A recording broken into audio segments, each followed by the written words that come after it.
everybody? Welcome to another edition of Real Spit from a Gangster Gone Legit. Before we get started, I'm gonna need you to hit that like and smash that subscribe button. Today we got my man out of Brooklyn, my man Patrick, aka G-Shine. What's up, bro? How you doing, baby? Oh man, it ain't nothing, man. I'm glad to have you on this platform, brother. Pleasure's all mine, man. Yeah. So y'all see he all in his colors red up, you know, so I'm dealing with an OG blood right here. So I want to get right into it and tell them, so where are you from and how young was you when you first came off the porch, when you first got in the game? Well, first, I was born and raised in Brooklyn, New York. I mean, and reason my gang affiliate is because I've been in and out of prison my whole life. 44 years old, and I spent pretty much like 27 of it in and out of prison. 27 years in prison out of 44? All together. Wow. I did 13, 5, 7. I just came on now from doing 3.5. Okay. So now you on this. I noticed when I was walking, you had seen that Gangster Gone Legit, and that's what kind of brought us together, because you was like, yo, I like that. Right. It's in ice, because, you know, in our shit, we wear the diamond as well. Like, you know, our diamonds, sometimes it's red, sometimes it's blue. Ice diamond down there. I got you. Yeah. So, is it fair to say at 44, I say a lot of times in my podcast that the streets love no one. Are you at that point that you agree to that now? Facts. It's 100% fact. Let me tell you something. Right now, at this day and age, anybody who joins a gang, I'll tell you a coward. Fuck is you join? Especially if you old. Now, if you're young, it's different, because a lot of young people that join gangs, they join it because they don't have no families, you know, they in the street, their mom, dad probably abandoned them, left them and all that, so they look up to guys like me, guys they idolize, and they want to be just like them, because that's what joined me to you know what I'm saying, to gang. Because guys, when I was growing up, I liked it, you know, like how they was doing, like how they moving, like the respect. You know, the respect and the fear. You understand? And I wanted that. Like, oh shit, man. Like everywhere you go, everybody knows his name. Oh, that's so and so. And I wanted to be just like that. You know, so when the gang stuff, when Bloods came to New York in 1993, you know, it was kind of like, oh, hey, shit. There go my calling card. And I just turned into an animal. I just turned into a monster. So you got in as early as 1993? No, I joined in 1997. 1997. I was 20. Okay. At 20 years old. I was on Rikers Island facing a double attempted murder charge. And, you know, at the time, shit was crazy. Like, anybody who ever been on Rikers Island in the 90s, they'll tell you, none of the pictures ain't cream. Because you had the Lion Kings and you had thousands of Dominican powers, you know, going against black. This is what Bloods came about in New York. Because we came about against every gang got a different history from, you know, whatever state you at. Right. And this is how we came about in New York. Because we was, you know, tired of being oppressed. Even the Spanish police, they'll put one black person in a house full of Spanish. He can't live, he can't use his phone, he can't get in contact with his people. So this brother, OG Mac, you know, he got tired of all that. So he formed up the Bloods to fight against all these oppressors. Injustices that was going on. Exactly. In the beginning, everything was good, but with every team, there's always a bad apple in the bunch. That's right. And that one bad seed, that bad apple, end up you know, making us look bad, to the point, like, you know, where people that was in part of the gang was being attacked. You understand? And the media, the government, they looking at it as, oh, this is the Bloods. But know this, those people like that committed these crimes against these civilians, babies, it was not Blood, because when it came to the island, got dealt with severely. And that's what y'all young ones need to understand. Like, that shit you doing with these drive-bys and these innocent victims, OGs, real OGs, we didn't do that shit in our time, in our era, and we don't respect it now. We never gonna respect it. That shit's unacceptable. Back then, if you don't know, listen, you know, we got slang, you know, black. If you don't know how to use your dick beaters, don't run your mouth. If you can't back your shit up, don't run your mouth, because you're gonna run into that brick wall. You're gonna run into that brick wall, and trust me, it's not gonna be pretty. You're gonna go trying to get your gun, trust me. The gun, the OGs already had their gun, just they know how to use this.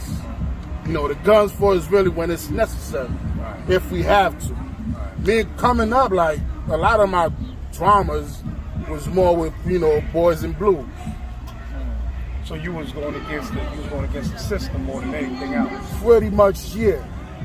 You understand? Like, cause me, like, I respect any man. I don't give a fuck about your uniform, what you stand for. You respect me, I respect you. You don't respect me, then let's do the do. Let's do the do. Gotcha. So listen, you did 27 years in and out of prison. You're 44 years old.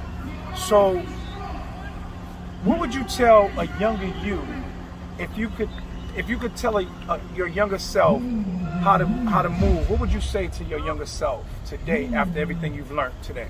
I'll tell my younger self, man. Like, honestly speaking, nothing, because the movement, I loved it, the movement, the blood movement. So maybe like other aspects of other things that I've done, but as far as the bloods, I don't think I would tell myself to get out, because I was at one point in time, like before I joined the bloods, I was being oppressed as well. I had to fight for everything I had, phone time, slap time, all that, like, be able to walk around without having to fear anybody come. I have to fight for that.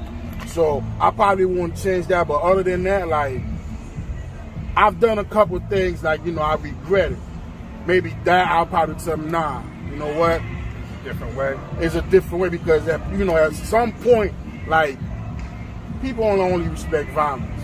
Right. That's why, no disrespect to when sometimes they say Black Lives Matter, I say, man, that's just a joke. No disrespect.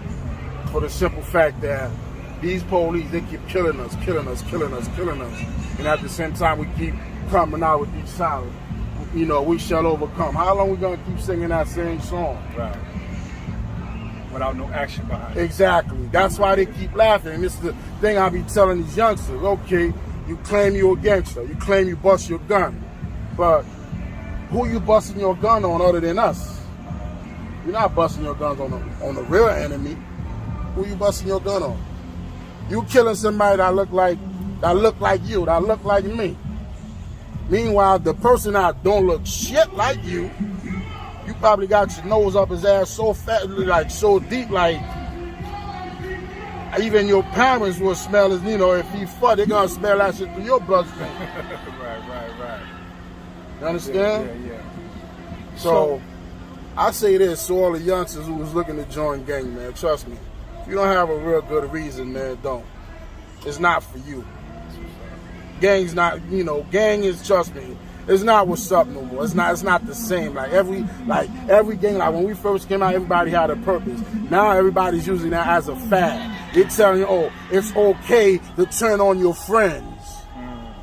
It's okay to give him up. If he do something he ain't supposed to do, okay, cool. Granted, but at the same time, that's not your job to help put him in a cage. Let these motherfuckers do that shit. That's their job, not yours. If you out there slinging and banging, doing your dirt, you get caught. You get caught. Hold that shit down, because ain't nobody put a gun to your head and tell you to do what you was doing. You know exactly what you was getting yourself into. So man up. Stop all this ratting shit, snitching shit. That shit is not cool. It's not culture. You commit a crime, just do the time, man. When you come out, you be able to hold your fucking head up real high. Ain't nobody gonna say anything bad about you. Like, okay, damn, this nigga did some time. You did this time, I command you home. XYZ, boom. But don't be that fucking Nicky Bond, that fucking Sammy the Bulls. These motherfuckers, when they go somewhere, they gotta duck in the hide. Make sure ain't nobody's, laying in the dark somewhere ready to blow their fucking head off. You know what I'm saying? Yeah, I get that. So, what's that? What blood set was you from? I'm from Gangster Killer Blood set. Still is. The cleanup set. Okay. And once you in, that's a lifestyle. That's a life whether commitment. You go legit or not. What exactly? Me, I can say like I'm active still, but I'm not out in the street banging, doing dumb shit. I still wear my flag. You see my shit right here. Still blood, till the death of me. Like, but at the same time, I'm not out here looking for no trouble. See somebody with a blue flag ready to go at them. I don't do none of that. I embrace all gang. Like, you a gangster, you a gangster. I respect everybody. Like men. Real men respect real men. You a man, I'ma treat you like one. You act like a clown, guess what? I'ma treat you like one too. Understand? I respect all. Bloods, King, Crips, everybody. I don't give a fuck. I got family, I got cousin that's Crip. I will literally die for, like, without no remorse. So me personally, as a blood, I have no beef with no Crips. I could care less. Like, you know, if I see you, hey, what's up, bro? Peace. It's always about peace and love with me until you show me otherwise. Now, where do you see yourself, you know, going with this movement now in, let's say, the next 5 years? What do you want for yourself? You know, like, me and my brother, the DJ, like, we in the music business, man. Like, you know, like, my job, like, you know, I'll do A&R work. Like, you know, sometimes, like, you know, I go out to club, you know, look for artists. We got talent, bring them to the table, and, you know, we just take it from there. You know what I'm saying? I just came, I only been home 6 months, you know, and I've been at least 15 states already traveling. I just came back from Chicago 2 days ago. I haven't getting no good sleep yet. Here I am here in Boston. Doing an interview with us. Doing an interview with Gangster Gone Legit. That's what's up. That's what's up. Nah, man. Nah, we appreciate that, man. Appreciate you taking the time, because we know your people over there on the stage right now. Yeah, I done missed it. Fuck it. We done missed the performance, you know. Yo, I didn't say that. It's all good, man. It's all good. But listen, don't cut the check. Please cut the check. Keep the check good. In parting, right, I always leave words with our young audience out there. And like I said, you could build off it being the streets not being real, being fake. What message would you leave with the youngsters out there right now? Again, man, the best message, man, stay in school, man. Be a leader, don't be a follower. Follow your heart, if anything. You know, listen to your heart, listen to your parents, man. I know they could be a pain in the ass sometimes, but trust me, man, listen to your parents. Because I lost my mother at a young age. That's what really drove me, like, you know, to really go out there. Because my father wasn't around. I barely even knew who the fuck that motherfucker was until years later. You know, peace to him now. I mean, we cool, we bury our differences, but, you know, I'm still on my own. You know, and I've been on my own since I was a young kid. You know what I mean? So I say that to the youth out there, to the youngsters, man. Listen, gang's not for everybody. Gang's not for everybody. So, again, stay in school. Be a doctor, a lawyer, you know, something better than join a gang. You know, being in a corner with a pistol on your waist, not knowing if you're gonna make it. Bottom line, fuck them streets.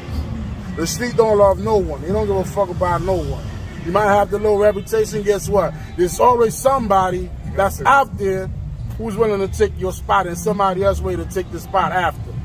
Right. So what you gonna do? We're gonna keep doing this same shit over and over and over again.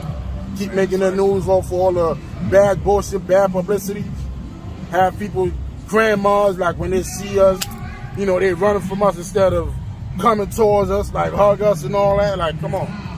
It's 2021, man. Let's make a change. Let's do something better. Okay? That's what's up. Peace, This has man. been another edition of Real Spit from the Gangster Gone Legit.